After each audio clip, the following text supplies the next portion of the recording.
bascule ce matin 6 minutes avec le professeur Frédéric Triponnet. Il est médecin-chef du département de chirurgie DHUG concernant 29 nouvelles salles opératoires, Béatrice. Bonjour professeur Triponnet. Bonjour. Merci d'être sur Radio Lac ce matin. 29 nouvelles salles opératoires au HUG. Elles ont été inaugurées hier et on nous promet une prise en charge renouvelée. Qu'est-ce que ça veut dire exactement ? Merci pour la question. D'abord, précisons quand même que les 29 salles, ce ne sont pas 29 nouvelles salles, puisqu'il y en avait déjà 19 dans ce plateau il y a 10 ans. C'est donc une partie de rénovation et une partie de nouvelles salles. Et celles qui sont réellement inaugurées, donc les vraies nouvelles de la semaine qu'on ouvre la semaine prochaine avec les premiers patients mercredi prochain, concernent 5 salles opératoires, 3 standards et 2 salles hybrides. Donc hybrides avec une salle standard combinée avec un examen scanner. Donc permettant de faire des examens de radiologie en même temps que l'opération du patient. 29 nouvelles salles, ça semble colossal, même pour les HUG finalement. On sait, les salles d'opération, c'est toujours un peu un monde un peu fermé, etc. La communiquer là-dessus, ça peut parfois surprendre. Nous, en tant que patient, qu'est-ce que ça va nous changer finalement ? Alors, vous allez changer d'endroit. Donc, pour les patients de mercredi prochain, ils n'iront pas exactement au même endroit que ceux d'aujourd'hui, par exemple. Ce qui va changer, c'est que les salles sont un peu plus modernes.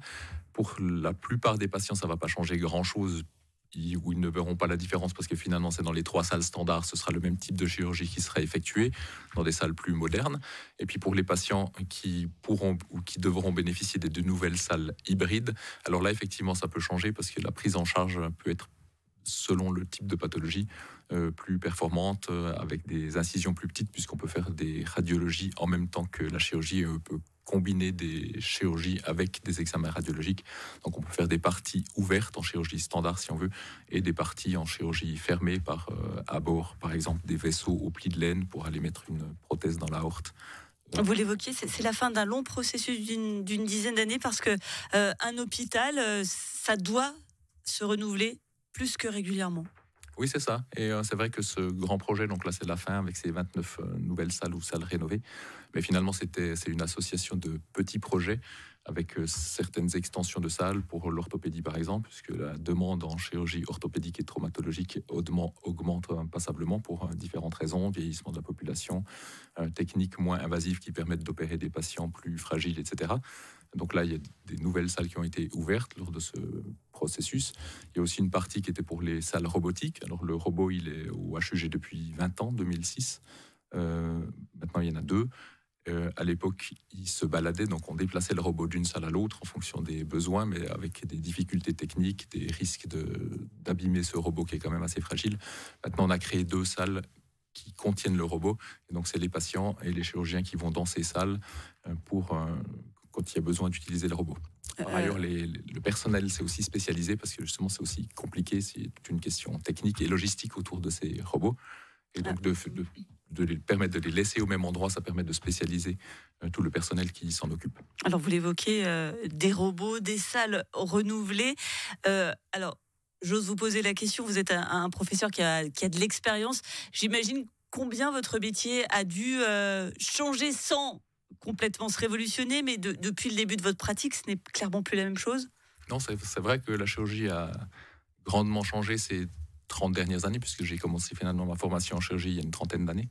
Et beaucoup de nouvelles techniques, alors certaines qui ont été des changements majeurs, comme le robot par exemple, certaines aussi des changements majeurs, la chirurgie minimalement invasive, mais qui est arrivée progressivement, mais quand même, à l'époque on faisait des grandes incisions, j'ai quand même commencé ma formation sans avoir accès à des choses qui semblent évidentes actuellement, laparoscopie, thoracoscopie, ça n'existait pas quand j'ai commencé ma formation. Donc il y a toutes ces évolutions qu'on a presque oubliées tellement elles sont évidentes actuellement. Donc globalement la chirurgie minimalement invasive et puis après plein d'aides qui permettent justement de, par exemple, coaguler les vaisseaux. En chirurgie ouverte c'est facile, on met un nœud. C'est plus difficile de faire un nœud. C'est facile pour vous en... Il faut que le nœud tienne, mais c'est pas trop difficile. Pour contrôler le vaisseau par la chirurgie laparoscopique, on a besoin d'autres instruments, par exemple des agrafeuses. Donc il y a plein de développements techniques qui ont eu lieu autour de ces nouvelles approches. Et comme on le voit, la chirurgie est sans cesse en mouvement, sans cesse en évolution, et les HUG s'y adaptent, puisqu'il va y avoir également un futur centre de chirurgie ambulatoire. Ça, c'est la prochaine étape pour 2026, pour l'année prochaine. C'est ça, exactement, avec 10 salles consacré à la chirurgie ambulatoire, donc avec des patients qui rentreront le matin et rentreront quelques heures après à la maison. Donc le centre sera fermé la nuit. Et effectivement, donc toute la partie chirurgie ambulatoire DHUG sera déplacée dans ce centre de chirurgie ambulatoire qui permettra de concentrer et d'améliorer la prise en charge, puisqu'on sait très bien que d'avoir des flux de patients lourds qui viennent et qui restent longtemps à l'hôpital, en même temps que des flux de patients plus légers qui ont des chirurgies plus légères ou moins compliquées, c'est compliqué d'avoir les deux flux mélangés. Donc c'est plus efficient et plus sécure pour les patients d'avoir des flux séparés. Et puis pour terminer d'un mot avec ces nouveaux équipements, les HUG aussi confirment leur place d'hôpitaux de très grande importance en Suisse. Oui, c'est ça, oui. Plus qu'on est à la pointe de la modernité, avec l'IRM aussi intra-opératoire. On est un des seuls centres en Suisse, sinon le seul, à avoir cette capacité, d'une part. Et puis vous parliez de la chirurgie ambulatoire, là c'est aussi avec un partenariat public-privé. On fait aussi ça en partenariat avec les autres centres du canton. Et donc ça, c'est très progressiste. De quoi confirmer l'excellence des soins qui nous est procurée ici à Genève. Et on sait la chance que l'on a et on s'en est notamment rendu compte il y a exactement 5 ans. Merci beaucoup, professeur Frédéric Triponnet, médecin-chef du département de chirurgie DHUG.